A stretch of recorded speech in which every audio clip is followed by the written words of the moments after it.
NDTV election carnival, कलाकारों का होगा धमाल, एनडीटीवी पूछेगा सवाल, देखिए क्या होता है नेताजी का हाल।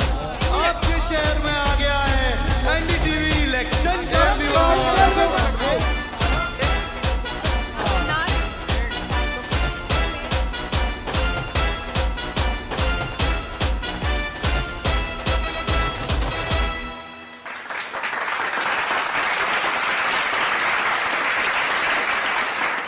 नमस्कार, आप देख रहे हैं एनडीटीवी का इलेक्शन कार्निवल और अब ये कारवां पहुंच गया है चंडीगढ़। चंडीगढ़ वो शहर जो अपनी अर्बन प्लानिंग के लिए, अपने मॉडर्न आर्किटेक्चर के लिए, अपने लैंडस्केप्स के लिए जाना जाता है। इसकी कई और रोचक बातें हैं जो इस कार्यक्रम के दौरान हम आपको बताते रहेंगे।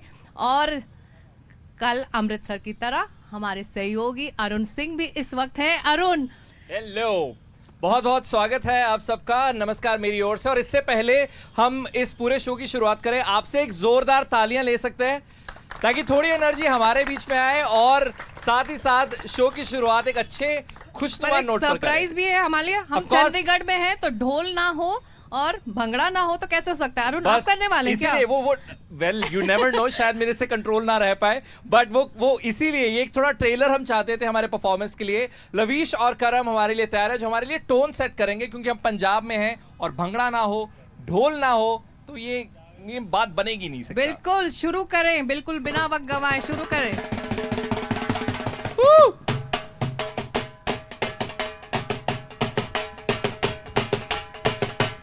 तालियां हो जाए। वाह,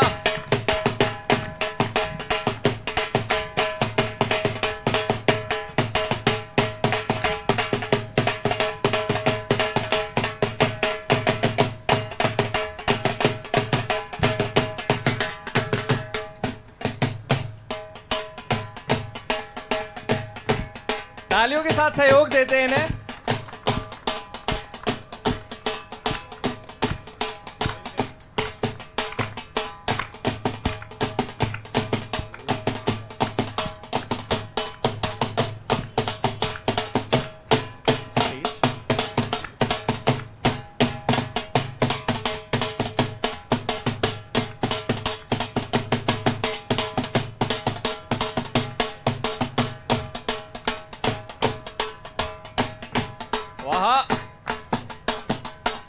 देखिए, तालियां बजानी पड़ेगी आपको और जोरदार थोड़ी।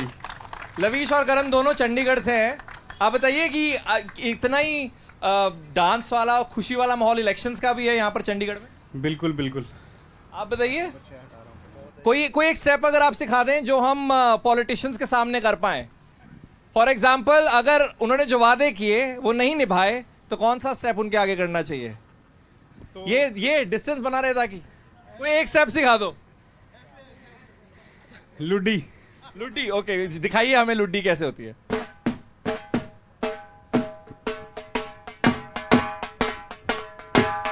ये मतलब हम कह रहे हैं कि डिस्टेंस बनाए रखें। तालियां एक बार इनके लिए, लवीश और करम दोनों के लिए बहुत बहुत तालियां। तो ये प्लीज सिकता जॉइन अस। चुनावी मौसम है तो आप लोगों की डिमांड बढ़ती है, जाते हो आप लोग कैंपेनिंग में? कैंपेनिंग में जाने का मौका मिला? हाँ जी, कदी बारी गए। हाँ। कदी बारी गए हो तो क्या डिमांड रहती है, क्या बजाने की? भाजी खुला भंगड़ा ही चलता है उत्थे। रिजल्ट से पहले तो खुला भंगड़ा ही चलता है हर जगह। हाँ, उसके बाद किसी एक पार्टी के पास मौका होगा भंगड़ा करने का। और 4 तारीख को जब रिजल्ट आने वाले हैं तब तो आप लोगों की मांग बढ़ जाएगी। हाँ, डिमांड बढ़ जाने वाली है। बहुत बढ़ जाएगी। उसके बाद तो भंगड़ा ही चलता है जो पार्टी जीतती है। हाँ, बिल्कुल बिल्कुल। तो थैंक यू, आप हमारे इलेक्शन कार्निवल से जुड़े और एक रंग पंजाब का आप लोगों ने यहाँ प्रस्तुत किया। जाते जाते एक बार फिर हम रिक्वेस्ट करेंगे कि आप एक बार फिर, या फिर एक और आप स्टेप नहीं सिखा जाएंगे दो। नीचे, आप इनको कंपनी देंगे। I am not as good dancers as they are, but Luddi के अलावा, लुड्डी आपने एक सिखा दी, उसके अलावा एक और स्टेप सिखा दी, वो हम दोनों करते हैं and then we'll of course hand it over to our. और हाँ जी, पंजाब करते हैं जी। चलो जी।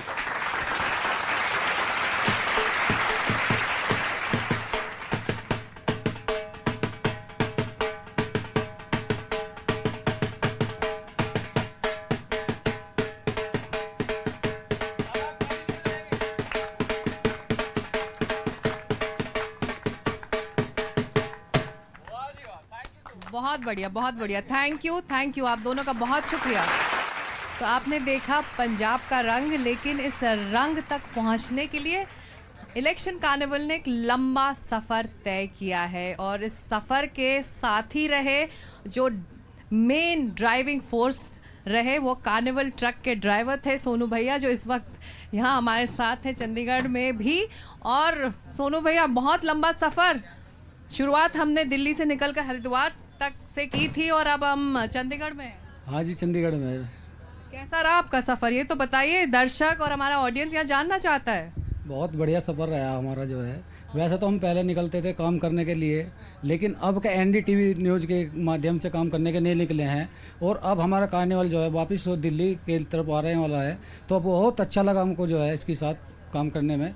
और वैसे तो काम करने के लिए निकलते थे, लेकिन आज हम एनडीटीवी न्यूज़ के साथी अपने जो है एक परिवार की तरह। बहुत सारे राज्यों के चुनाव का रंग देख लिया, हम यहाँ चंडीगढ़ में हैं तो यहाँ का रंग हम देख रहे हैं, लेकिन आपके लिए सबसे अच्छा जो कार्निवल था और जो कार्यक्रम था, वो कहाँ का लगा आपको, जो आपको बहुत मज़ा आया देखने में? देखो, ऐसा तो सभी जगह का अच्छा लगा हमको, ऐसा कोई जगह नहीं है जिसमें कि अच्छा नहीं लगा हमको, सभी जगह अच्छा लगा। कुछ मुश्किलें हुई, चुनौती थी कुछ? मुश्किलें कोई मुश्किलें नहीं है, बहुत अच्छा लगा। आप तो हमारे साथ ही दिल्ली से निकले थे, और आज हम पंजाब वापस पहुंच गए हैं, बहुत अच्छा लगा। आपको क्या लग रहा था जब आपने ये पूरा सफ़र शुरू किया था कि कैसा रहने वाला है, कि आम तौर पर जो आपका रोज़ाना का काम है वैसा होने वाला है, या फिर कुछ अलग करना पड़ेगा, उसकी तैयारी थी? देखो, नहीं, पहले तो ऐसा कुछ नहीं था, लेकिन हम तो पहले ऐसे ही निकले थे अपने घर से, यहाँ से, जो कि जैसे कि हर बार निकलते थे अपने यहाँ से। लेकिन हमें जो है अब एक परिवार की तरह रहने लगे, 2 महीने सारे करीब हो गए हमें, एक परिवार की तरह जो है अब वापस लौट रहे हैं दिल्ली। और करीब 1.5 महीना हो चुका है आप सड़कों पर हैं, और एनडीटीवी का पूरा क्रू आपके साथ है। तो एक लंबा सफ़र तय कर हमारे दर्शकों तक हम पहुंचाना चाह रहे हैं चुनाव के वो रंग जो आप घर बैठे देख सकते हैं। देश के अलग अलग इलाकों से, अलग अलग राज्यों से कितना चुनावी बुखार छाया हुआ है। कई चरण मतदान के हो चुके हैं, कुछ चरण अभी बाकी हैं, तो उस पर भी हमारी नज़र है। फिलहाल हम आगे बढ़ेंगे और बात करेंगे चंडीगढ़ के मुद्दों की। चुनावी मौसम में राजनीति का रंग कितना गाढ़ा है, यही समझने के लिए इस वक्त हमारे साथ एक बेहद खास पैनल, कृष्ण ढुल जो प्रवक्ता हैं बीजेपी के, केवल ढींगरा कांग्रेस के प्रवक्ता, हरजीत भुल्लर अकाली दल के प्रवक्ता, और जगतार सिंह भुल्लर वरिष्ठ पत्रकार हैं। और इन नेताओं के बीच हमें ये समझाने की कोशिश करेंगे या तोलेंगे जगतार जी कि कौन सच बोल रहा है, कौन झूठ, कौन वादों पे खरा उतरेगा, कौन नहीं। बिल्कुल तैयार। लेकिन उससे पहले हम जनता के पास चलेंगे। अरुण जनता के बीच है। अरुण, कुछ सवाल, मुद्दे कौन से हैं जो इस वक्त जनता को परेशान कर रहे हैं? बिल्कुल, यहाँ गर्मी है, माहौल थोड़ा वो भी गर्म हो जाए, इसलिए हम चाहते हैं कि ऑडियंस भी पहले बता दे कि उनके मुद्दे क्या हैं। आप बताइए, आपका सबसे टॉप मुद्दा क्या है? बेटी बताइए। बेरोजगारी का और महंगाई का मुद्दा सबसे मेन है। तो बेरोजगारी, महंगाई, 2 बड़े शब्द सिकता यहाँ ऑडियंस की ओर से आपकी तरफ। जी बिल्कुल। कृष्ण जी, मौजूदा सांसद बीजेपी की चंडीगढ़ से हैं किरण खेर, अब उनकी जगह संजय टंडन को आपकी पार्टी ने उतारा है, वजह क्या रही? क्या किरण खेर की अवेलेबिलिटी, एक्सेसिबिलिटी, विजिबिलिटी नहीं थी? कोई स्थानीय नेता चाहती थी पार्टी यहाँ से, इसलिए किरण खेर को अब टिकट ना देकर संजय टंडन को चुना गया है? नहीं, सिकता ऐसा नहीं है। बदलाव हमेशा प्रकृति का भी नियम है। किरण जी ने लगातार 10 वर्षों तक चंडीगढ़ का सिटी ब्यूटीफुल का प्रतिनिधित्व किया है, और उसमें इन 10 वर्षों में चंडीगढ़ कितना बदला है वो आपने सामने लोगों से देखा भी है। और चंडीगढ़ में जो बदलाव हुआ है, चूँकि ये सिटी ब्यूटीफुल के नाम से ही वैसे ही विख्यात है, और जितनी अवेयरनेस यहाँ चंडीगढ़ के सिटीजन में है, शायद उतनी हिंदुस्तान में कहीं भी नहीं मिलेगी। तो ये लोग बहुत अवेयर हैं। रही बात बदलाव की, तो पिछले कुछ वर्षों से किरण जी का स्वास्थ्य खराब चल रहा था, वो सब जानते भी हैं, और उस विषय की ज़्यादा गहराई पर नहीं जाना चाहता। हाँ, स्थानीय मुद्दा और स्थानीय प्रत्याशी का मुद्दा ये भी रहा है। अगर ये बात करेंगे तो फिर मनीष तिवारी बाहर के हैं, क्योंकि यहाँ पवन बंसल जी थे, तो वे विषय रहते हैं और चलते रहेंगे। परंतु जिस विषय को लेकर के आज ये डिबेट है, उसमें पिछले 10 वर्षों से, चाहे वो केंद्र की सरकार हो और चाहे वो प्रदेश की सरकार हो, उन्होंने भारत का अभिमान कैसे बढ़े, भारत की शान कैसे बढ़े, उसके लिए बहुत ज़्यादा काम किया है। प्रधानमंत्री के नाम पर वोट मांगा जा रहा है और वही चेहरा भी है बीजेपी का। ऐसे में आप लोग किस चेहरे को आगे कर कर वोट मांग रहे हैं? देखिए 2014 के अंदर मोदी जी ने जो बातें कही थी उसको मैं बात बताना चाहूँगा। ये कहा था 2 करोड़ रोजगार हर साल देंगे, वो 20 करोड़ रोजगार है कहाँ, ये सवाल है। मुद्दों की बात हो रही थी। फेलियर इन मुद्दे जो बीजेपी की सरकार रही 10 सालों की, उसमें 20 करोड़ रोजगार जनता को तो मिले नहीं। दूसरी बात ये थी कि आप जिस तरह से महंगाई की बात रखें, तो मोदी जी ने अपने ही शब्दों से ये कहा था कि हम जो सिलेंडर है वो 400 रुपये का सिलेंडर था उस समय, तो स्मृति ईरानी जी अपने गले में बजाती थी। उसके बाद ये पूछा गया कि आज की इस डेट में सिलेंडर कितने का है, तो 3 गुना हो गया। महंगाई इतनी बढ़ी कि आम जनता जो है वो त्रस्त है इस बात से। यहाँ हम सवाल कई मुद्दों के करते हैं। अभी 15-15 लाख रुपए लोगों के खाते में आने थे। यहाँ हम 100 स्मार्ट सिटियाँ देश के अंदर बननी थी। हमारे यहाँ पे हेल्थ की सुविधा जो थी वो एक ऐसी थी कि मतलब ये बनना था कि हमारे जो नाम के जो सिस्टम थे, जितने हमने हेल्थ के सारे वो बनाए थे, उन्हीं का ही नाम चेंज कर दिया। आपको नहीं लगता कि अगर इन मुद्दों को एक चेहरा, आपके अलायंस का एक चेहरा आगे आकर इन मुद्दों को उठाता तो कड़ी टक्कर बीजेपी को मिल सकती थी ना? ये तो जनता के अंदर एक एक आदमी को, एक एक लोगों को अब पता चल चुका है, क्योंकि 10 साल जो इन्होंने जिस तरह से लोगों को बहका कर दूसरी तरह से और मुद्दों पे ले जाकर, जिस तरह से कभी आप समझे कि अभी राम मंदिर का मुद्दा लेकर के आए, कभी कुछ और लेकर के आए, इस तरह के बहुत सारी चीजें लेकर के आए। लेकिन असली जो मुद्दे थे, जो आम जनता को ये कहने के लिए मजबूर करते थे कि उनकी घर का सिस्टम चूल्हा किस तरह से चलेगा, उनको जो महंगाई बढ़ रही है उससे उनका मतलब जो नॉर्मल जो घर की चीजें होती है या नॉर्मल जो काम की चीजें होती है वो किस तरह से होंगी, वो नहीं कर पाए। और मैं आपको ये बताना चाहूंगा, 10 साल लोगों को लगातार बहकाते रहे। अब लोग समझ चुके हैं, जनता भी समझ चुकी है। जनता अब इनको जवाब देना चाहती है और उसका जनता जवाब पूछेगी। बीजेपी तो कह रही है अगर चुनाव जीती तो फिर से प्रधानमंत्री मोदी प्रधानमंत्री बन जाएंगे। तो आपके अलायंस से कौन बनेगा, वो कौन होगा वो चेहरा जो अगुवाई करेगा? ये जनता कौन सी कह रही है, ये जनता कौन सी कह रही है? जो कुछ लोग आज भी, कुछ लोग होंगे जो आज भी मोदी भक्ति करते होंगे, कुछ लोग हो सकते हैं, लेकिन जो नॉर्मल जनता है, 140 करोड़ का देश है, उसके अंदर जो है वो मोदी भक्ति खत्म हो चुकी है। मैं आपको ये दावे के साथ कहता हूं। 4 तारीख को सुन लीजिए, 4 तारीख को रिजल्ट में आपको ये दिखेगा कि मोदी जी सारी सीटें हार रहे हैं, इंडिया गठबंधन जीत रहा है और मोदी जी हार रहे हैं। छोटा सा जवाब कृष्ण। अपने मुंह मियां मिट्ठू बनने के लिए बहुत अच्छी बात है। मल्लिकार्जुन खड़गे जी ने, इनके जो राष्ट्रीय अध्यक्ष हैं, उन्होंने टीवी चैनल पर चंडीगढ़ में प्रेस के दरमियान ये बोला कि कांग्रेस चुनाव नहीं लड़ रही, इंडी गठबंधन घमंडिया गठबंधन चुनाव नहीं लड़ रहा, चुनाव जनता लड़ रही है। ये पहली बार है, जनता कभी चुनाव नहीं लड़ती, अब तो जनता लड़ रही है। चुनाव लड़वाती है, पार्टियां चुनाव लड़ती हैं। और भी लोग हैं, उनको भी शामिल करना होगा इस बहस में। हरजीत जी, क्या आप लोगों ने हथियार डाल दिए? बीजेपी कांग्रेस की लड़ाई है ये बस, और आप लोग क्या फेंस सिटर्स बन गए हैं अब? नहीं, ऐसा नहीं था कि हम लोग कोई मतलब हथियार डाल के बैठ गए। पंजाब में हम लोग इलेक्शन लड़ रहे हैं, 13 सीटों के ऊपर पूरे मुकाबले से इलेक्शन लड़ रहे हैं। और जो सबसे बड़ी बात थी किसानों के मुद्दों को लेकर के, उन मुद्दों के वजह से ही हम लोगों ने गठबंधन को तोड़ा था। गठबंधन से बाहर आ गए थे हम लोग एनडीए से, और आज उसी मुद्दे पे हम लोग खड़े हैं कि किसानों की जो मांगे थी उनको पूरा किया जाए, क्योंकि उनके नाम के ऊपर ही कि 22 में 24 में आपकी हम जो आमदनी है वो डबल कर देंगे। वो आमदनी डबल तो क्या होनी थी, 750 किसान जो हैं वो धरना देते थे, शहीद हो गए।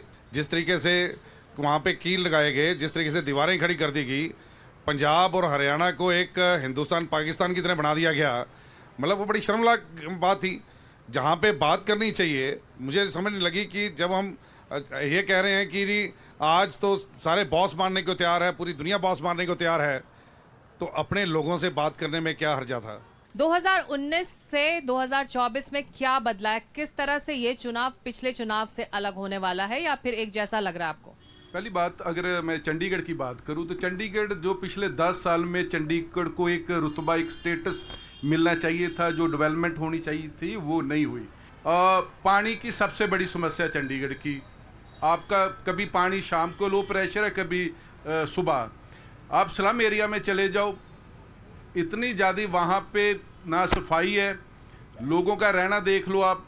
इन्होंने चंडीगढ़ को स्लम फ्री सिटी बनाने की कोशिश किया, लेकिन आज भी लोग झुग्गी झोंपड़ियों में रह रहे हैं, और जिनको इन्होंने दिए उनके जो नाम है, जो घर है, वो ट्रांसफर नहीं किए। चंडीगढ़ में डेवलपमेंट नहीं हुआ। चंडीगढ़ में हमारा इंटरनेशनल एयरपोर्ट है, पंजाब की हरियाणा की लड़ाई हो जाती है, अभी तक उसको इंटरनेशनल नाम है, स्टेटस नहीं है। साथ में हमारा वो रेलवे स्टेशन है, रेलवे स्टेशन में वो फैसिलिटी नहीं है। जी, जो मुद्दा हरजीत जी ने कहा किसानों से जुड़ा मुद्दा है, जिसको लेकर अकाली कुछ हल चाहते हैं, अकाली दल वाले।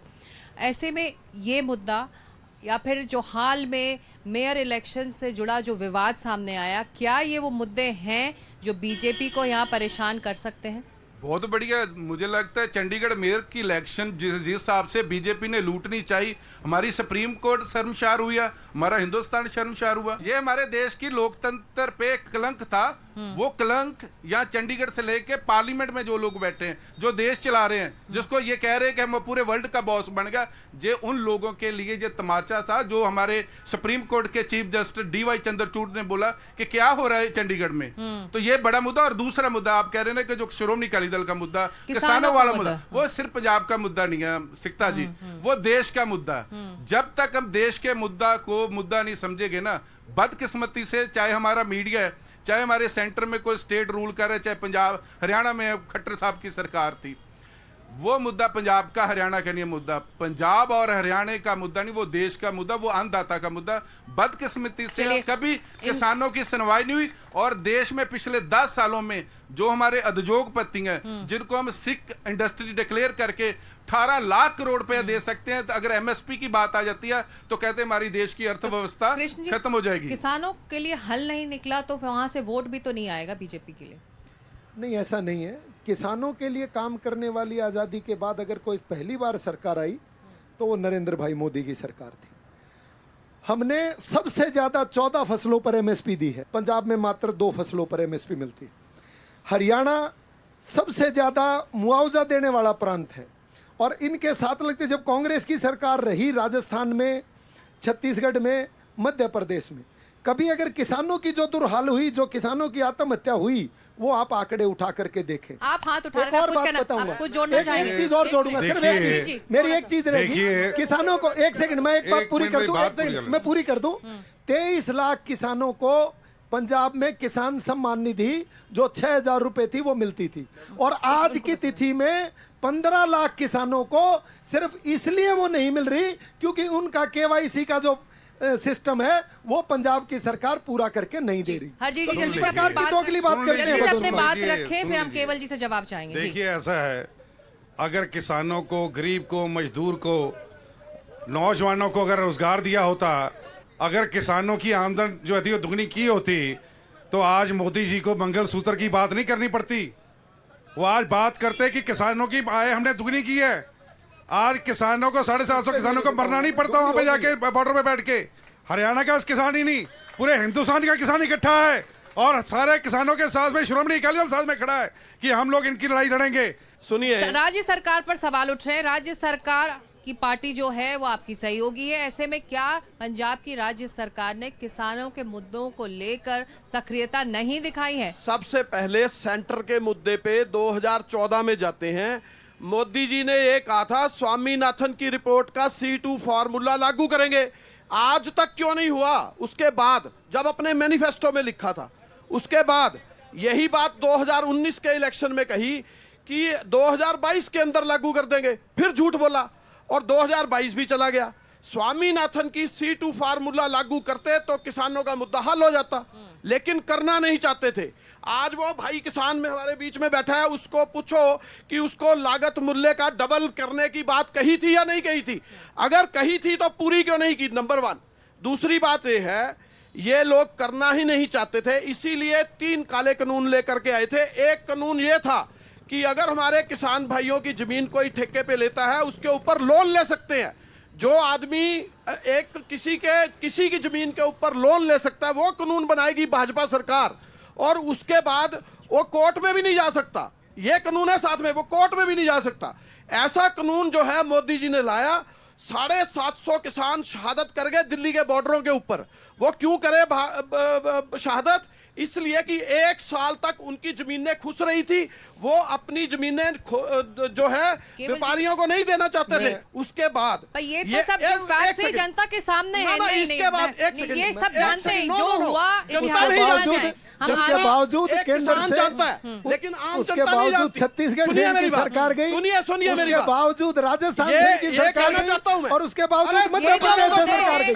ये जनता है, ये जनता तय करेगी, ये मुद्दे तय करेंगे, जनता तय करेगी। ऑडियंस बैठी है, किसानों का ये मुद्दा है कि आम वोटर, आम जनता इस मुद्दे को समझती है। अरुण ये जानने की कोशिश करें कि हम पंजाब में हैं और यहाँ पर किसान के मुद्दे आम जनता को कितने अफेक्ट करते हैं, आप बताइए। ये इन्होंने क्या किया है, जो डीएपी और जो एमआरपी का खेल, एमआरपी जो होती है उसका खेल खेल रहे हैं। डीएपी का जो कट्टा है वो पहुंच गया 2000 कुछ रुपए पे, और मोदी दे रहा है सिर्फ 6000 रुपए साल के हमें। वो जुमला सिर्फ 6000 का, और वो भी किस्तों में है मैडम। भाई बैठ जाओ, पूरे बैठ देश जाओ। को तो लूट के खा गए ये किसान लोग। 6000 रुपए इनको अभी भी पूरे साल चाहिए। कृष्ण जी, जो जनता सवाल यहाँ उठा रही है उसके जवाब क्या बीजेपी के पास इस वक्त हैं? देखिए, बीजेपी के पास हर सवाल का जवाब है। हमने ये कहा कि 80 करोड़ लोगों को हमने प्रधानमंत्री गरीब कल्याण योजना के तहत उनके घरों में राशन भिजवाया। देश में पहली बार 35 करोड़ लोगों को हमने आयुष्मान के माध्यम से उनकी हेल्थ की सुरक्षा की जिम्मेवारी दी। उसके अलावा हमने महिलाओं के लिए उनके आत्मसम्मान को बढ़ावा मिले, हमने महिला आरक्षण बिल लेकर के आए। स्वच्छ भारत मिशन के तहत हमने ओडीएफ फ्री प्रदेश करने का काम किया। हमने बेटी बचाओ बेटी पढ़ाओ के तहत महिलाओं को, बच्चियों को आत्मसम्मान मिले, उसके लिए प्रयास किया।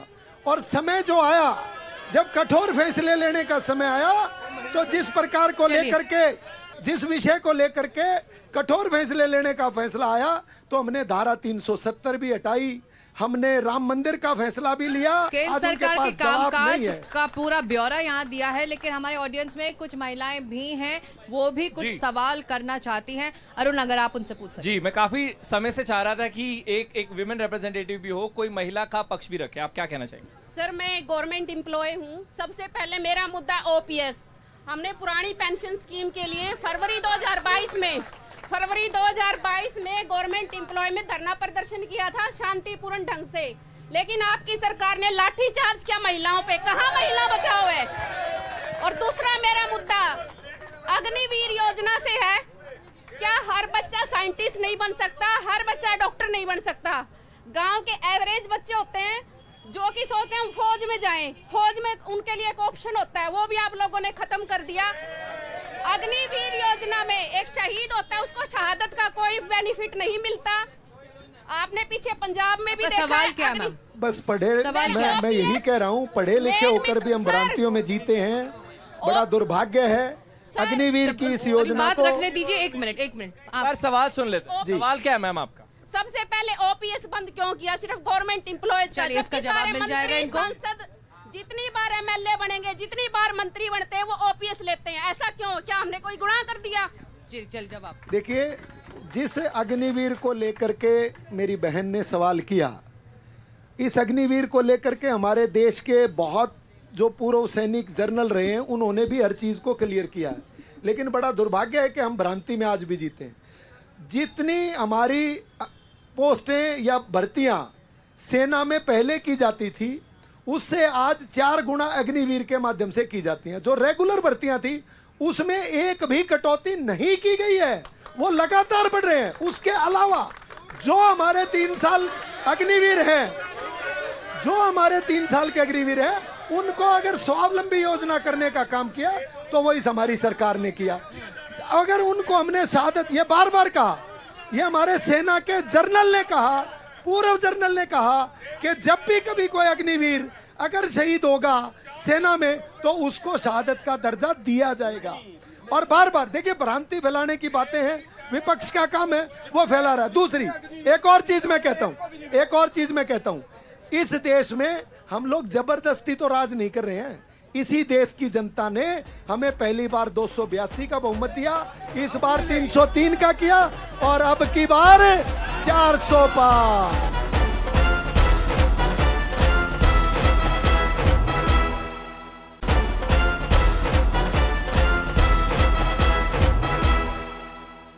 जगतार जी, आप इस पॉलिटिकल अरीना से बाहर बैठकर सब कुछ समझते और देखते हैं। जो मुद्दे यहाँ पर जनता के बीच से उठ रहे हैं, कितना ये इफेक्ट करने वाले हैं इन लोकसभा चुनावों को इस बार यहाँ पर हरियाणा और पंजाब में? देखिए, बहुत महत्वपूर्ण मुद्दे हैं। एक भाई साहब कह रहा था, मैं उससे बहुत सहमत नहीं हूँ। बहुत बुरी बात बोली कि किसानों ने लूट लिया। भाई साहब, साल का 6,000 रुपये, एक मिनट, साल का 6,000 रुपये, साल का 6,000 रुपये और रोज के 16 रुपये 34 पैसे। और दूसरा जो बहन जी ने बोला, मुलाजम हमारे देश की एक वो रीढ़ की हड्डी है, उसके बगैर स्टेट नहीं चलता, कंट्री नहीं चलता। आपने वो ओपीएस स्कीम बंद कर दी। सेकंड, अग्निवीर देश के युवाओं के साथ धोखा क्या। जो हमारे लाल बहादुर शास्त्री थे, उन्होंने नारा दिया था, जय जवान जय किसान। हमारा किसान खुदकुशी कर रहा खेतों में और किसानों को बेटा शहीद हो रहा सरहदों पे। और 4 साल में कौन सा फौजी तैयार होके आ जाता है? वो बेरोजगार है। तो जो इतना बड़ा ये मुद्दे हैं, बहुत बड़े मुद्दे, मुलाजमों का मुद्दा, किसानों का मुद्दा, अग्निवीर का मुद्दा, मुद्दे हैं। लेकिन केवल जी, मेरा सवाल तो सुन लीजिए। मुद्दे हैं, लेकिन कांग्रेस कहाँ खोई हुई है? क्या बात है कि आप चंडीगढ़ की का मैं जिक्र अगर कर दूं, तो अगर बीजेपी का वहाँ जो उम्मीदवार है वो कह रहा है कि आपका प्रत्याशी उड़न खटोला है, ग्राउंड पे नहीं है, कभी लुधियाना उड़ के चले जाते हैं, कभी आनंदपुर साहब चले जाते हैं। तो ऐसे में जब मुद्दे इतने अहम हैं ज़मीन पर, तो क्यों इन मुद्दों को लेकर कांग्रेस आगे नहीं बढ़ती है? अगर आपको कड़ी चुनौती देनी है तो। सिकता जी, हमारे मुद्दे हैं सोशल मीडिया पे, इलेक्ट्रॉनिक मीडिया, देश की प्रिंट मीडिया सब फेल है। हमारे मुद्दे सिर्फ सोशल मीडिया पर हैं। उन पे जाके देखे, सारी जनता देश की सोशल मीडिया पे मुद्दे मिलेंगे, बाकी जगह नहीं मिलेंगे। अभी इन्होंने नारा दिया 400 पार, सभी भाइयों ने बोला, बीजेपी के भाइयों ने बोला ना 400 पार। आप 400 पार करें, लोकतंत्र खत्म होगा। लोकतंत्र खत्म होगा तो देश तंत्र खत्म होगा। देश तंत्र खत्म होगा तो आपका जो मीडिया तंत्र है ना, वो भी खत्म होगा। मैं ये कहता हूं, मोदी जी ने स्वामीनाथन रिपोर्ट के लिए ना कर दी, एमएसपी के लिए ना कर दी, हमने हाँ कर दी। हमारी योजना के अंदर इस बात की ओपीएस की हाँ है, नंबर 1। हमारी एमएसपी की गारंटी की हाँ है। इसी उसके अंदर अग्निवीर स्कीम को खत्म करके दोबारा पुरानी स्कीम लाने का काम करेंगे। ये आपको मैं यही माध्यम से पूरे देश की जनता को बताना चाहता हूं। गरीब महिलाओं के खाते में जो हम 8,500 रुपया देने जाएंगे, 1 लाख रुपया जो गरीब लेडीज हैं उनके डायरेक्ट खाते में 8,500 रुपए महीना जाएगा। चलिए, ये सुनिए, 20 करोड़ रोजगार तो 10 साल में मैनिफेस्टो में है केवल जी। हम ये मैनिफेस्टो में है, ये जनता के सामने सब मैनिफेस्टो को भी बताना पड़ता है, क्योंकि इलेक्ट्रॉनिक मीडिया और प्रिंट मीडिया हमारे साथ नहीं है। नहीं, बिल्कुल नहीं, हम ये कह रहे हैं, हम बहस नहीं कर पाएंगे। बिल्कुल, सिलेंडर भी जो है वो 500 रुपए का वापस लेकर के आएंगे। हमारी कमेंट इसके बाद हमें क्लोज कर रहे हैं। हमारे मुद्दे सही है या नहीं? चलिए, देखिए, हमारे मुद्दों में कोई गलती है? चलिए, देखिए, 2 है नेशनल पार्टी यहाँ पे, एक बीजेपी है, एक कांग्रेस है। कांग्रेस मात्र 250 सीटों पे इलेक्शन लड़ रही है। 350। एक मिनट आपके पीछे बोला नहीं, आप कर रहा हूं। आप बिल्कुल नहीं, आपके पीछे बोला नहीं, ठीक, मैं आपको बहुत कुछ कर देता। जिस तरीके से इन दोनों पार्टियों ने शोषण किया है किसानों का, मिलकर के किया इन्होंने। पहले कांग्रेस ने किया, उसके बाद बीजेपी ने किया।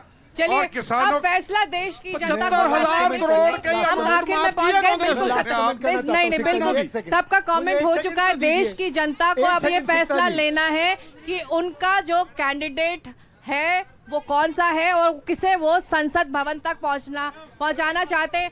वक्त इतना ही था।